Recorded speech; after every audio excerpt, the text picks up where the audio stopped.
Before I turned 18, I was the most treasured daughter of the Astor family in Washington. But everything shifted when Victoria arrived, dismantling the dream life I once had. Suddenly, I was nothing more than an adopted child with no real connection to the family. Overnight, everyone's attitude toward me changed, including my parents. My mother tearfully confessed that they owed Victoria a great deal. When the Astor family faced bankruptcy, they arranged my marriage to the Morgans, the only family willing to save us. The agreement required me to marry their eldest son, William, in fulfillment of an old promise. Everyone in our social circle knew William was the least favoured son of the Morgan family. To Theo, the head of the Morgans, William was a disgrace. Someone he despised so much that he sent him to live in the countryside at the age of 7. Rumours describe William as wild, uncultured, poorly educated and ill-tempered. These harsh labels made me nervous. When I left for the countryside, no one came to see me off. It felt as though they were eager to rid themselves of me. Believing my departure signalled the Astor family's salvation. The Morgan family's car took me, still dressed in my wedding gown, to a run-down little house.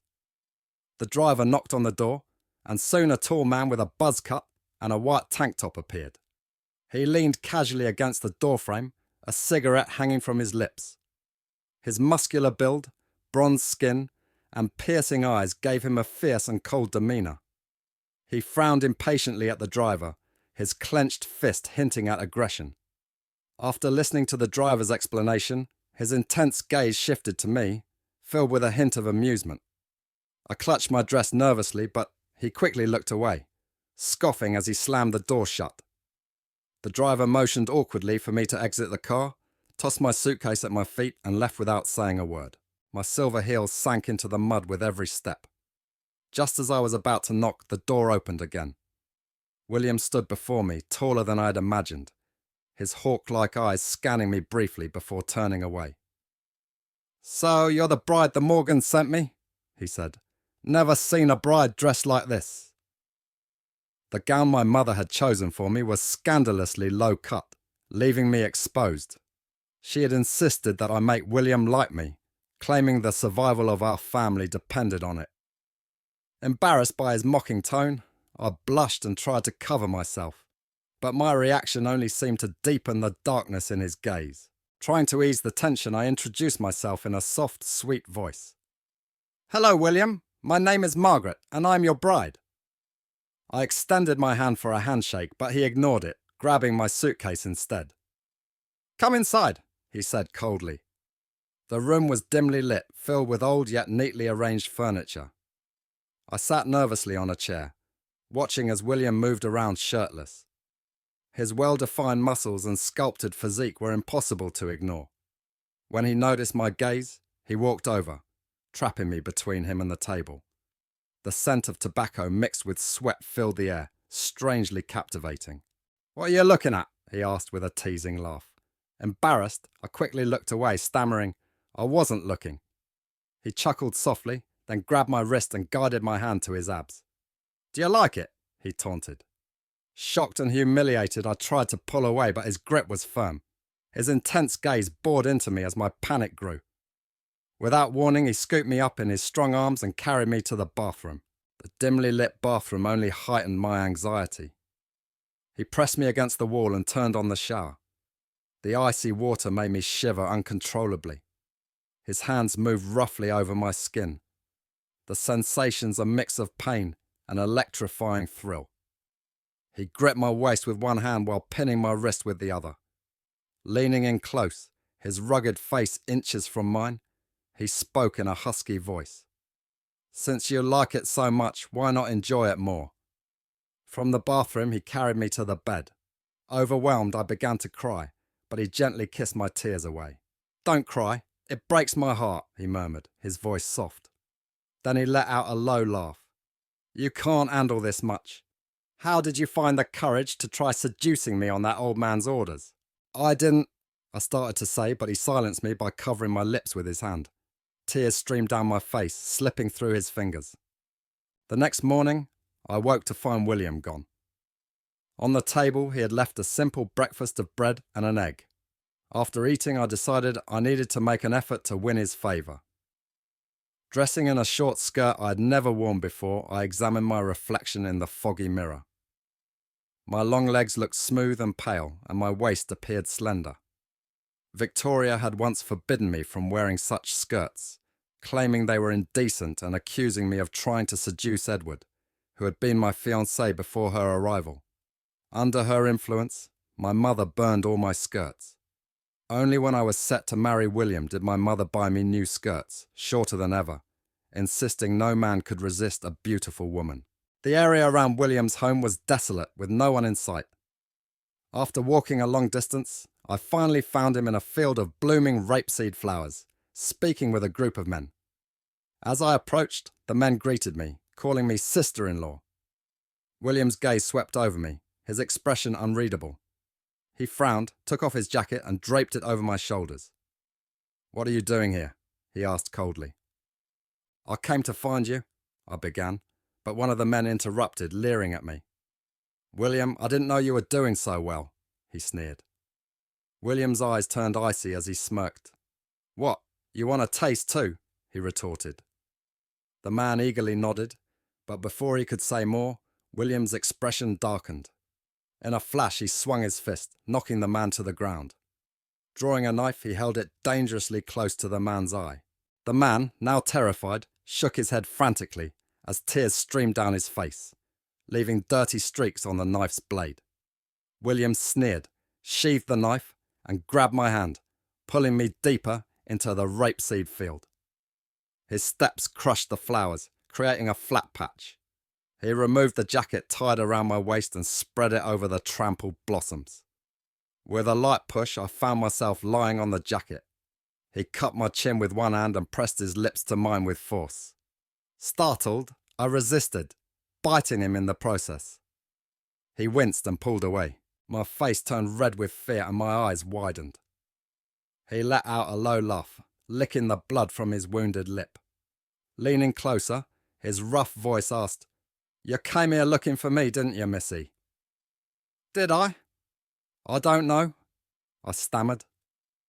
The sharp stems of the rapeseed flowers jabbed into my back, making me wince in pain.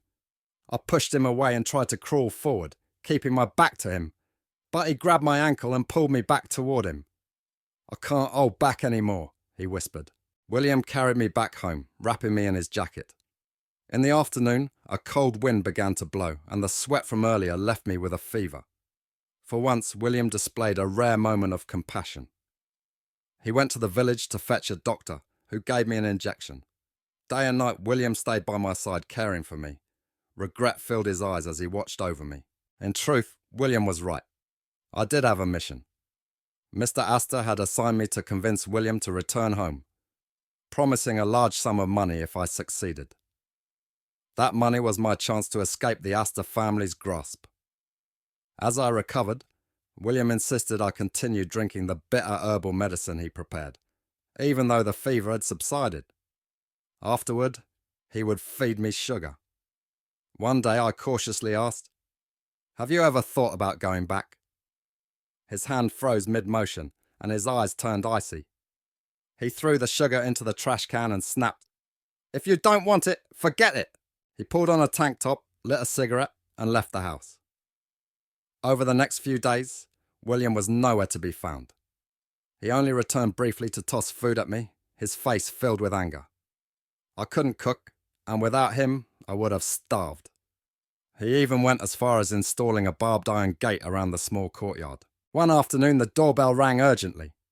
I thought it was William and hurried to put on a new dress to greet him. But when I opened the door, I was shocked to see Edward. Edward, the second son of the Morgan family, was once my fiancé before I married William. Originally, Victoria was supposed to marry William, but when she refused, the Astor family arranged for me to take her place. Victoria became Edward's fiancée instead.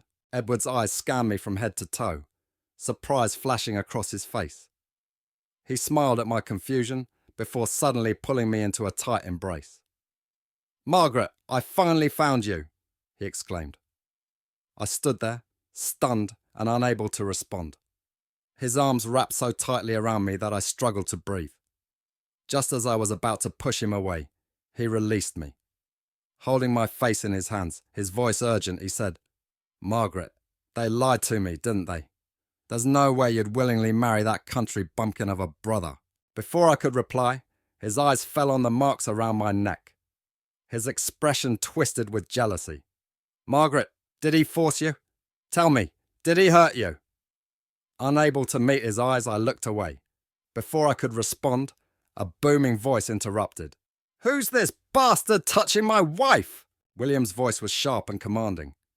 Edward's face darkened as he turned to face William, stepping in front of me protectively. "Who do you think you are to speak to me like that?" Edward shot back. William didn't even look at him. His fiery gaze was fixed on me. My flushed face, reddened by Edward's grip, seemed to infuriate him further. In a fit of rage, William struck Edward with a powerful punch, sending him to the ground.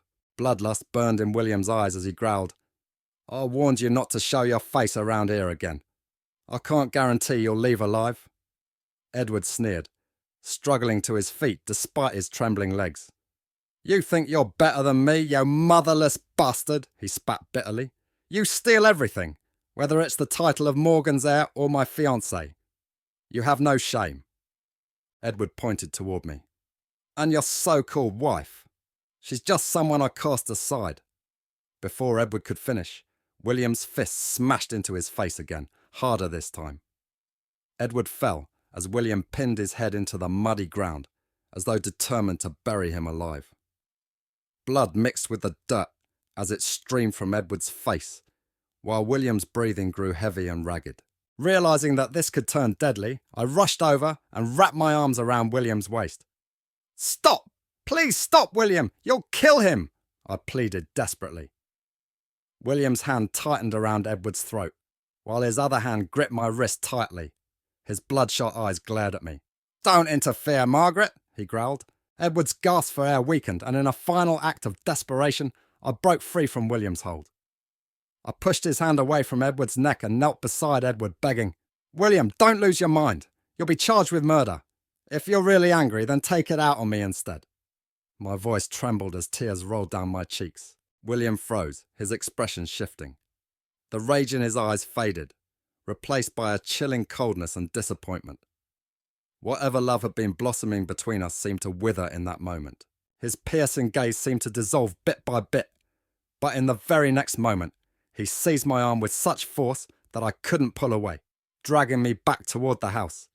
Pain shot through me as I tried to resist, but he quickly overpowered me, pinning both of my hands above my head. What followed was the most excruciating and suffocating experience I had ever endured. No matter how much I sobbed or begged, his demeanour remained icy and unmoved. Tears poured uncontrollably down my face, yet he made no effort to wipe them away. Instead, he looked at me coldly, his actions a punishment for standing up for Edward earlier. I cried so hard that it felt as though I couldn't breathe, coming to the harsh realization that any mercy he'd shown me in the past had been fleeting. When I opened my eyes again, I saw William sitting propped against the headboard, a cigarette dangling between his fingers. The air in the room was heavy with smoke, and the floor was strewn with cigarette butts. My throat burned as I coughed. "You're awake," William remarked, his voice rough. "Yes," I croaked weakly. He dragged my suitcase closer to the bed. "If you're awake, then leave. Your dear fiancée came to take you back. I can't keep another man's wife around, can I?" "William, don't do this," I pleaded, reaching out to touch his hand. But he jerked away, refusing my gesture. "Do what exactly? What do you want me to do?" he shot back, his tone cutting. Desperation overwhelmed me, and I leaned forward to kiss him, my tears streaming down and wetting his face. He didn't push me away, but waited silently for me to finish. "William, we don't have to go back. If you don't want to, we can stay here.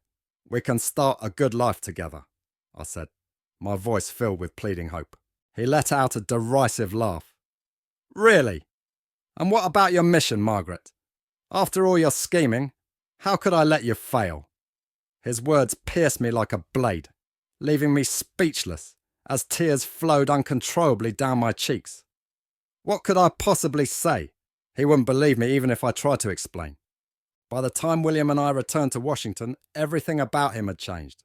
He was no longer merely the eldest son of the Morgan family. He had become the CEO of a newly public company. Headlines and articles were brimming with news of his success. It was only then that I uncovered the truth. William had never been a simple country boy. His grandmother, the widely respected CEO of a major New York company, had raised him. Even as a child, he displayed extraordinary business talent. In just 3 years, he had built his own enterprise, establishing a renowned brand across both Washington and New York. It turned out he had been living in the countryside deliberately, wanting to stay out of the spotlight while his company prepared to go public and to avoid undue scrutiny from the Morgan family. The house he had stayed in was the same one his parents had lived in when they first started their own business. As for me, I didn't return to the Astor family. Instead, I checked into a hotel, choosing to live on my own. I refused Mr. Astor's payment because after that day, when William rejected me, I had already given up my mission. Days passed, empty and aimless, until Edward managed to find out where I was staying. He began visiting every morning, leaving breakfast and flowers behind. Each gesture came with a text message full of apologies, claiming that everything had been a misunderstanding brought about by his panic and careless words. He begged me to forgive him, insisting that I knew him better than anyone else and should overlook his flaws. Edward, ever the proud second son of the Morgans, had always believed the world should revolve around him. Like Victoria, he assumed I would love him unconditionally. And while it was true that we had grown up together, and I knew him better than most, I also knew that he would never jeopardize his status for me, an adopted daughter. Even if his feelings for Victoria weren't real, he would never dare to offend her for my sake. When Victoria publicly accused me of wearing skirts to seduce Edward and banned me from wearing them, he stayed silent, offering nothing but praise for Victoria's beauty. Not once had he ever defended me. One afternoon, I opened the door to find yet another bouquet of red roses, Victoria's favourite flower. Frustrated, I rubbed my forehead. My favourite flowers were tulips, but Edward had never seemed to notice. I picked up the roses, planning to throw them in the dumpster downstairs. Just as I bent down, a shadow loomed over me. Thinking it was Edward, I sighed. Edward, how many times do I have to tell you? I don't have feelings for you, and I have no interest in competing with Victoria. Stop coming here. When I looked up, a hand grabbed my chin firmly, pulling me into a forceful kiss. It was overwhelming and left me gasping for air as I tried to push away. Instead, the figure pressed closer, pinning me against the door. The bouquet fell from my hand and was tossed aside, scattering petals as it hit the wall. The door slammed shut and I found myself trapped. When I caught my breath and opened my eyes, I saw it was William. Tears welled up, partly from the lack of oxygen and partly from the shock. "Looks like my little wife has been keeping herself busy without me," he growled, his voice thick with both anger and longing. His arms encircled my waist, pulling me close. "I've missed you like hell," he added. "William!" I gasped, tears spilling freely. Relief and sorrow flooded my chest. My voice cracked as I said, "We're not married. You told me so yourself. Please respect me and leave." Before I could finish, his lips covered mine again, silencing my words. I pushed back, creating a small gap between us. My voice shook as I begged, "Please!" He leaned in close, his breath brushing against my ear as he whispered huskily, "Tell me, which part of me should leave exactly?" My face burned, and his low chuckle at my reaction only deepened my embarrassment. He brushed his lips softly against my tear-streaked eyes. "Don't cry here, Margaret. There will be plenty of chances later," he murmured. By the time he stepped away, the sky outside had turned a rich orange with the setting sun. The faint smell of cigarette smoke lingered in the air as I stirred from my exhaustion. Slowly, I opened my eyes and saw William extinguishing a cigarette. His expression had softened as he bent down and placed a gentle kiss on the corner of my eye. His touch was tender, though my body ached. I feebly tried to push him away, but he leaned in closer. I missed you, Margaret, he said, his voice brimming with longing. I missed you so much I thought I'd lose my mind. Didn't you miss me? His intense gaze startled me, though he made no further moves, his hands simply massaging my sore muscles. William, what are you doing? We're not... I began, confused. Margaret, we are married, aren't we? You know, Mr. Morgan is a shrewd old man. I ought to thank him for that, he replied. I froze, struggling to clarify. No, that's not true. Mr. Morgan said it was only a formality, just an engagement. He laughed, moving closer until his face was inches from mine. Margaret, should I call you naive or just adorable? He lied to you. Do you really think I'd let you live under my roof without a marriage certificate? I opened my mouth to object, but no words came. Seizing my hesitation, he kissed me deeply, satisfaction glinting in his eyes as he continued massaging my aching body. My face turned bright red as I pulled the blanket over my head, my voice muffled as I demanded, Stop! He only grinned mischievously, ignoring my protests. We're legally married, my dear. You're mine, and I won't let anyone tarnish your view of the world. I knew he was referring to Edward. His hatred for Edward was no secret. His actions spoke volumes. I didn't want to see him. He just appeared, I explained. I know, William replied, his tone sharp, but scum always finds a way to stir up trouble. I couldn't help but agree. If it weren't for Edward, William and I might not have argued in the first place. His sudden touch brought me back to the moment, and I shuddered involuntarily. Stop! I said again, but his eyes were fixed on me with the intensity of a predator watching its prey. William had taken me to his villa, and I'd learned to tread carefully around him. The next morning I woke to find him already out of bed. After dressing, I noticed an old photograph on the nightstand. It was an image of William as a child, cradled in his mother's arms. Mrs. Morgan wore a kind smile. I remembered meeting her once as a child when my parents, eager to show me off, brought me to every social event. The Morgans were a rising family then and hosted a grand banquet. Mr. Morgan proudly introduced his wife to the guests, presenting themselves as a loving couple. Later that evening, I wandered into the garden and stumbled upon a shocking scene. Mr. Morgan was embracing his mistress, Edward's mother, who appeared to be pregnant. They spoke in hushed, happy tones until a young boy ran into her, bumping her stomach. She cried out in pain, and Mr. Morgan immediately struck the boy. The boy's face swelled as he spat at Mr. Morgan and bit him. Furious, Mr. Morgan threw the boy to the ground. Just then, Mrs. Morgan appeared, shielding the boy while tears streamed down her face. She argued with Mr. Morgan before throwing papers and a pen at him. After hesitating, he signed the papers and, noticing the mistress was bleeding, rushed her to the hospital. Mrs. Morgan stood alone, silently watching them leave before gathering the papers and guarding the boy back inside. Hidden in fear, I watched as the boy looked in my direction, his gaze cold and empty. I ran away in a panic and later realised my cherished jade pendant was missing, never to be found. What's so interesting? William's voice startled me and I quickly replaced the photo. You were adorable as a child, I said, trying to shift the subject. Adorable? He murmured with a hint of sadness. After a pause, he whispered, Then why didn't my mother like me? I tried to comfort him. I'm sure Mrs. Morgan loved you. Do you think so? William asked, doubt clouding his eyes. His faint smile masked deep vulnerability. Then why did she leave me alone at the Morgan estate? It was the first time I'd seen him so despondent. His face was etched with sorrow. Feeling a pang of empathy, I cupped his face gently. Parents make sacrifices for their children's futures, I said. Mrs. Morgan might have thought staying with the Morgans would help you thrive. I had heard stories about Mrs. Morgan. As the only daughter of the prestigious Waldorf family, she defied her parents to marry a poor student, Mr. Morgan, and used her savings to build his business.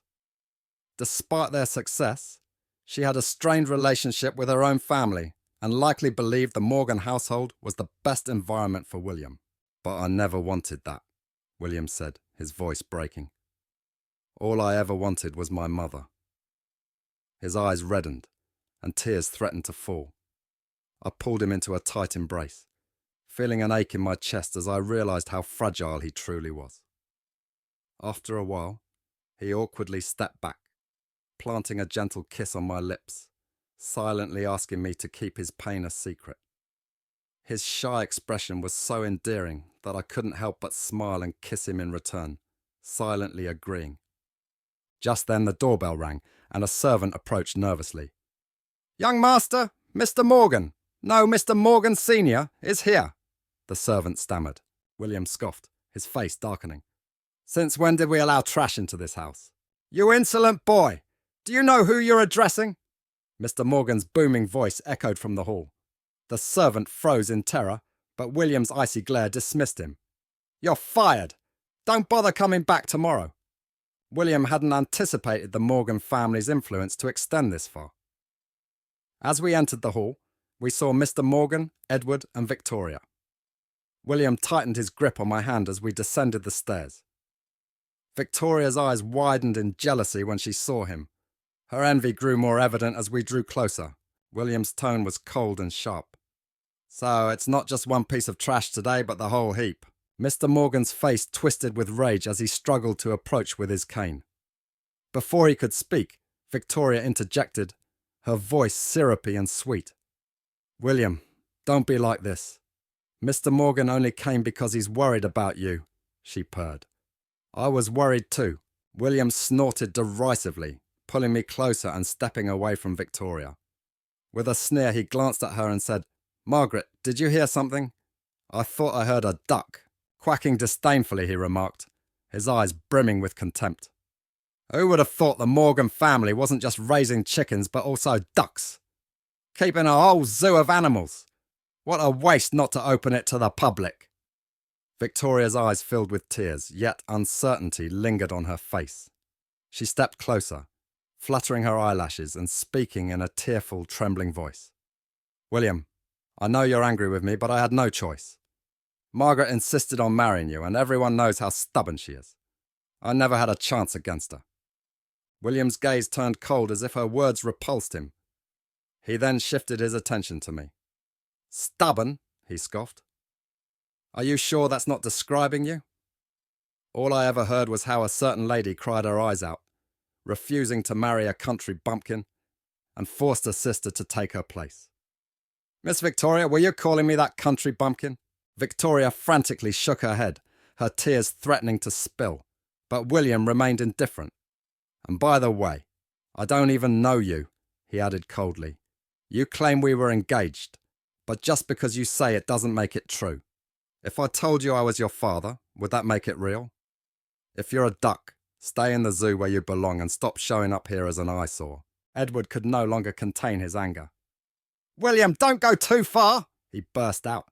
"If we're chickens and ducks, then you're one of us. Father's blood runs in your veins too." Mr. Morgan, who had been poised to strike William with his cane, suddenly redirected the blow toward Edward. Edward's words were practically an admission that Mr. Morgan was indeed a sly fox raising a collection of animals. William's expression turned even colder.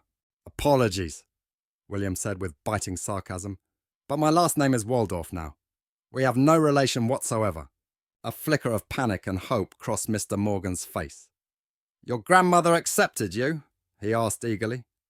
William's gaze remained icy. "She's my grandmother, not yours. I'm her daughter's only child. Why still eyeing her inheritance?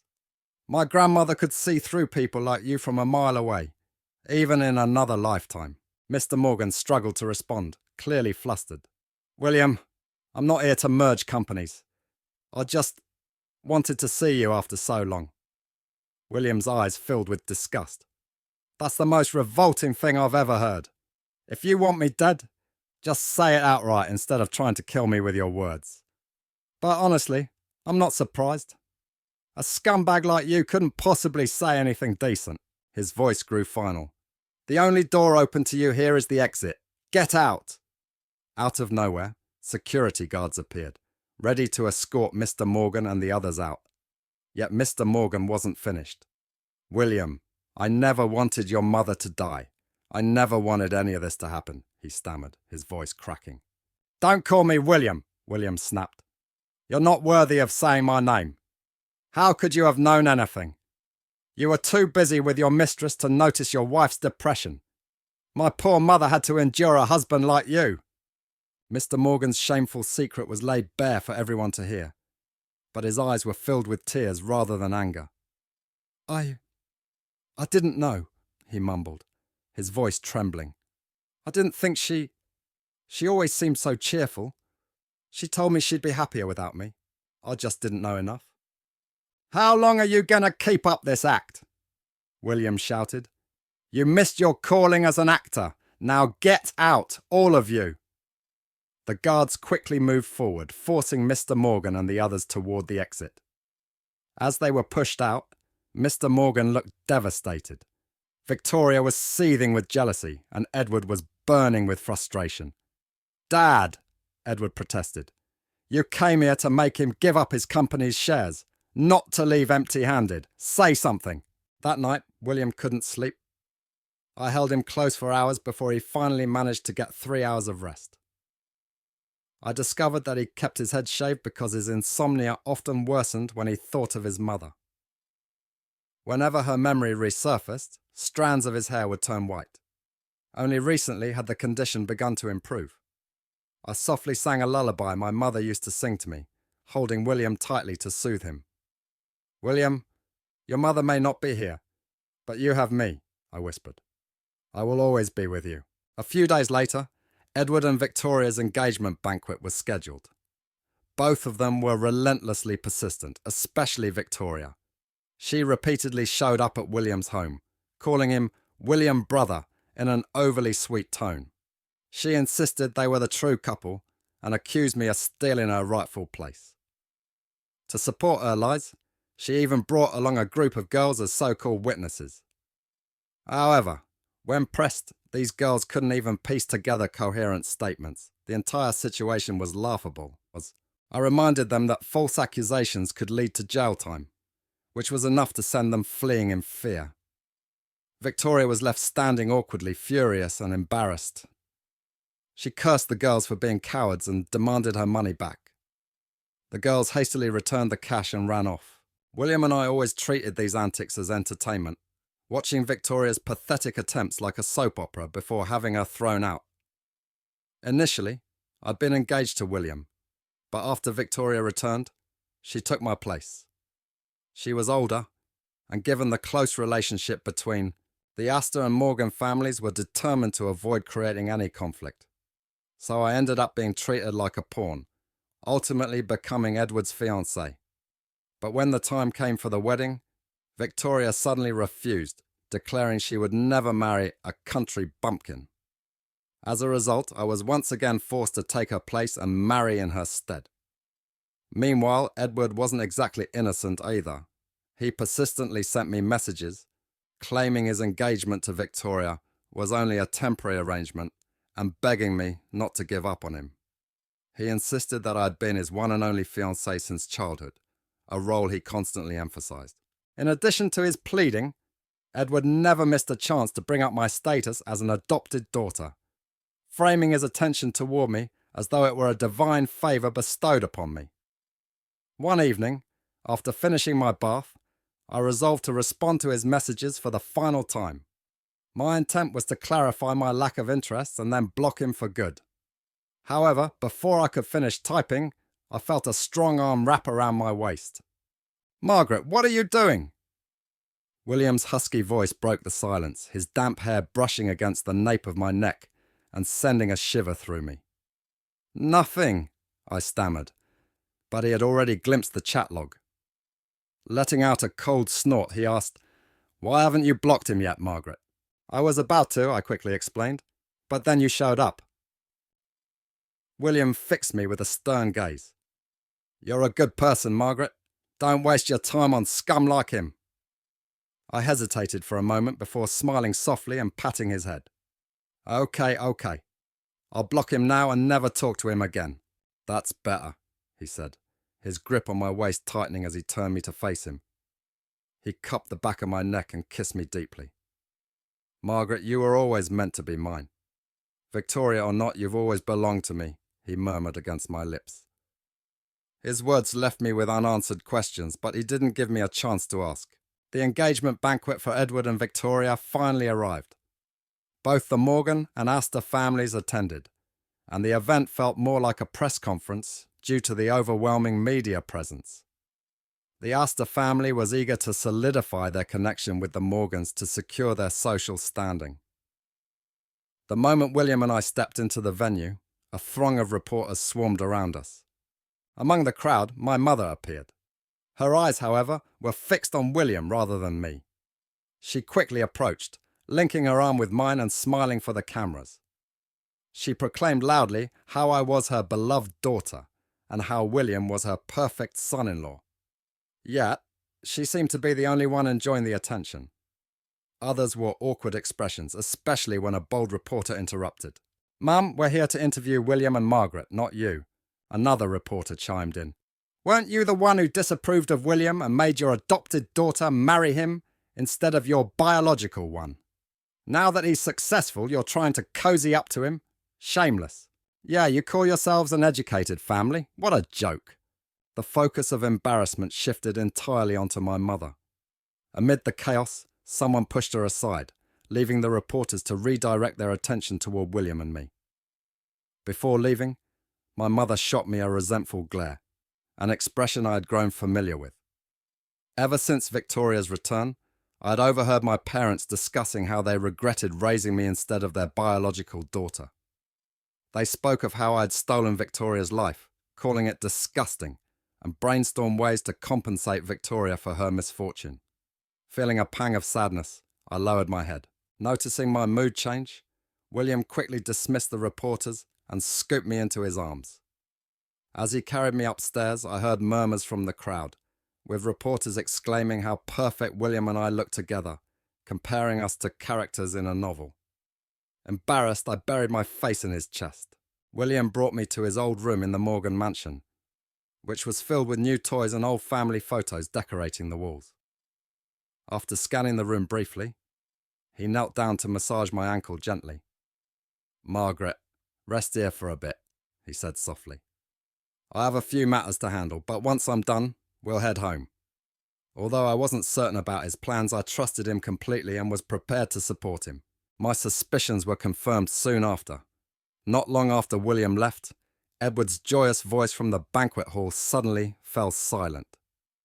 Curious, I peered down from the room's entrance to see the large screen in the banquet hall displaying a DNA test report. The shocking results revealed that Edward wasn't Morgan's biological son. The room erupted in astonishment as reporters turned their cameras on the document and the panicked expressions of Edward and his mother. Finally, Morgan's wife broke her silence, standing up and pointing an accusatory finger at William. "William, do you think you can prove anything with this fake DNA test? Morgan has already disowned you. Why are you even here?" William's expression turned icy. "So, you admit this is the Morgan family, yet you bring an illegitimate child here. How do you explain that?" "You're the illegitimate one," she spat. "My son is legitimate. Your mother was just a homewrecker, and you're nothing but her bastard child." "If anyone here is illegitimate," William responded coldly, "it's the child you gave birth to. My mother was the legal wife, unlike you, a mere mistress who could never rise above her station." "Enough!" Mr. Morgan's voice cut through the tension, momentarily silencing the room. Recognizing the gravity of the situation, I rushed downstairs and stood beside William, holding his hand tightly. William glanced at me, offering reassurance before raising another document, a death certificate belonging to his mother. Lady Morgan's composure finally cracked, her panic visible. "You brat! What lies are you telling now?" she screeched, trying to charge at William. I pulled him back, causing her to stumble and fall. William gazed at her with cold indifference. "When did a mistress and a murderer earn the right to speak here? This is my mother's death certificate. Her death wasn't a suicide, it was murder. Someone exploited her pregnancy to seduce her husband and pushed her into postpartum depression. That same person poisoned her with falsehoods and secretly added excessive sleeping pills to her medicine. Lady Morgan, what kind of person could orchestrate such a monstrous plan? Lady Morgan trembled, her hands shaking uncontrollably. You've said a lot, but do you have any evidence against me? William was ready. Let me remind you that someone willing to betray a friend for money could betray you just as easily. At that moment, the doors swung open and a woman entered. William's mother's former best friend. She stepped onto the stage and played a recording that exposed Lady Morgan's conspiracy. I'll pay you $2 million if you help me with something. Waldorf's knowledge of her husband's unfaithfulness and the evidence I'll provide will reveal everything. I'll also share the childhood bond I share with Morgan. She holds pride in herself, but if she uncovers how he only used her, how do you think she'll respond? I won't help you, H. I know you're her close friend, but consider this. Why should she have everything while you face constant struggles? Don't you feel jealous? You both started as equals, so why should she rise above while you stay beneath her? Doesn't that infuriate you? Just a few whispers, and once she divorces, you'll no longer be stuck as her sidekick. Isn't that an improvement? Another payment of $3 million was decided. Fine, I'll go through with it.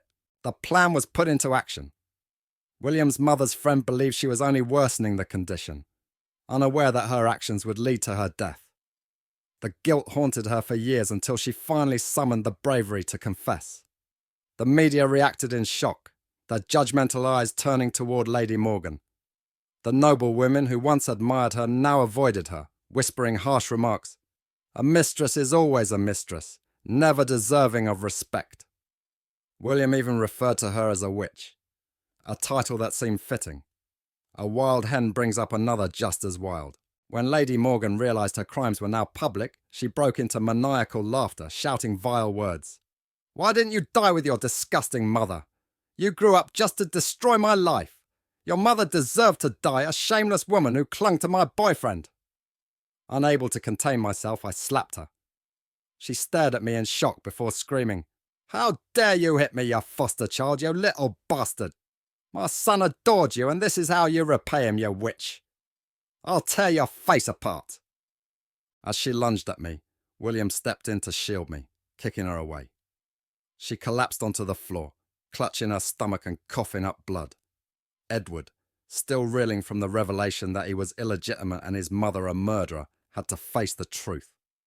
Mr. Morgan, visibly shaken, coughed violently from his wheelchair. Desperate, Edward's mother clung to Morgan's leg, pleading, Honey, please help me. They're lying.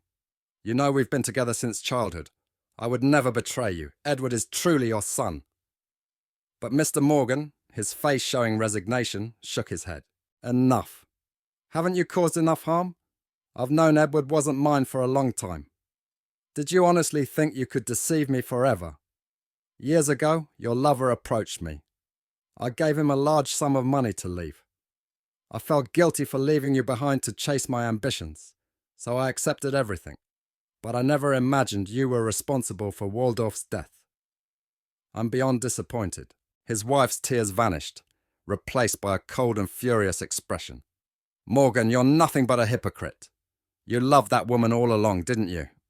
You claimed she meant nothing to you, promising to divorce her and marry me once you secured your position. But then you had a child with her and couldn't let her go. The divorce was delayed again and again.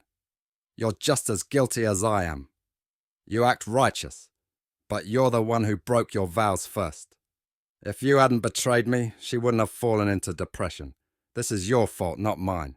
The media stayed silent, continuing to document the dramatic scene. Mr. Morgan briefly closed his eyes, removed his glasses, and wiped away his tears. And you? I always thought you were gentle and kind, that you lied to me out of fear. I never imagined you could be so heartless. You're a cruel woman. If not for your manipulation, Waldorf wouldn't have been so devastated. It's entirely your fault. She pointed at herself in disbelief. You're blaming me? You hypocrite! You betrayed me first. You call me cruel, but you knew she was heartbroken because of you. And still, you strayed. Now you act virtuous. Do you think you only had one affair? No, there were many others. She burst into uncontrollable laughter. Furious, Mr. Morgan stood up from his wheelchair and slapped her. Yes, I'm guilty. I hurt Waldorf, lied to her and used her. I must spend the rest of my life atoning for my sins. So, starting today, I resign as chairman of the company. I'll leave everything to Waldorf's child, the eldest son of the Morgan family, William. I will transfer my 40% stake to William as well. Edward's mother, completely hysterical, clung to Mr. Morgan's leg. You're insane. What about my son? You promised to leave your shares to him. My son is the rightful heir. Still enraged, she struck Morgan's leg, her resentment boiling over. You're making a mistake. The Morgan family's inheritance belongs to my son. He's the most capable of inheriting it all. How can you give everything to that bastard? You've lost your mind. Mr. Morgan pushed her away. William will stay with the Morgan family. As for you, we'll divorce. You were never meant to be the matriarch of this family. I was far too soft-hearted. She tried to argue, but Mr. Morgan's bodyguards intervened and forcibly dragged her away. She screamed and resisted as they removed her from the room. The wealth of the family should have been mine. I was once your equal, but that other woman surpassed me.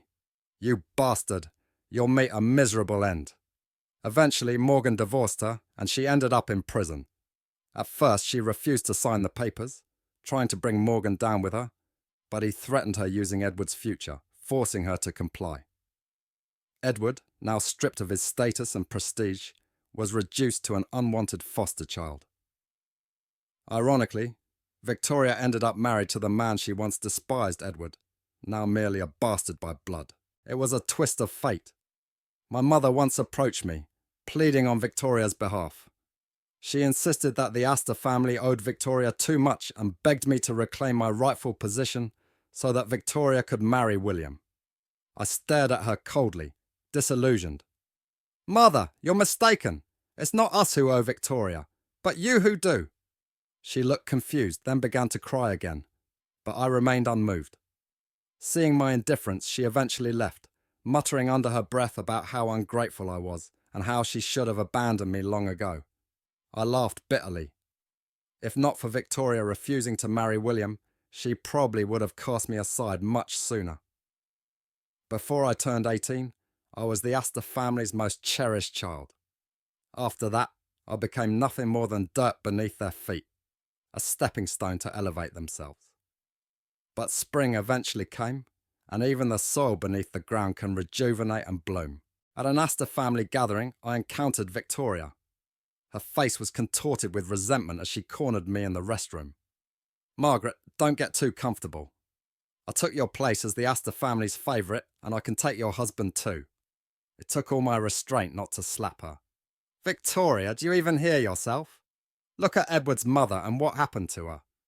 Are you truly aiming to become a homewrecker, knowingly the third party? Sometimes I wonder if you're really the Astor family's daughter. Yes, you grew up in less than ideal circumstances, but you've spent years with the Astors. Where is your decency? Didn't your mother teach you anything? Victoria's face turned red, but she refrained from hitting me, clearly afraid William might walk in and catch her. She muttered with a guilty look, You're just a foster child. How dare you talk to me like this? I'll tell Mother, and she'll punish you. I replied coldly, Do you think she'd dare? Victoria knew she wouldn't. Our mother relied on the Morgan family, which was now my family. I sneered, I can't tell if you're truly foolish or just pretending. What kind of woman aspires to be a mistress? Only a fool like Edward's mother would fall for that. If it were me, I would have been far more discreet and never let my husband find out. And as for Edward, he wouldn't dare confront me, even if I insulted him to his face. Victoria puffed up with pride, flaunting her delusions. I frowned in disgust and turned to leave, only to find both William and Edward standing in the doorway. Victoria immediately switched to a coy tone, swaying her hips. William, are you waiting for me? William's smile was full of sarcasm. You've got big dreams, Victoria, but setting your sights on being a mistress? Edward stepped out from behind William, his face darkened with anger.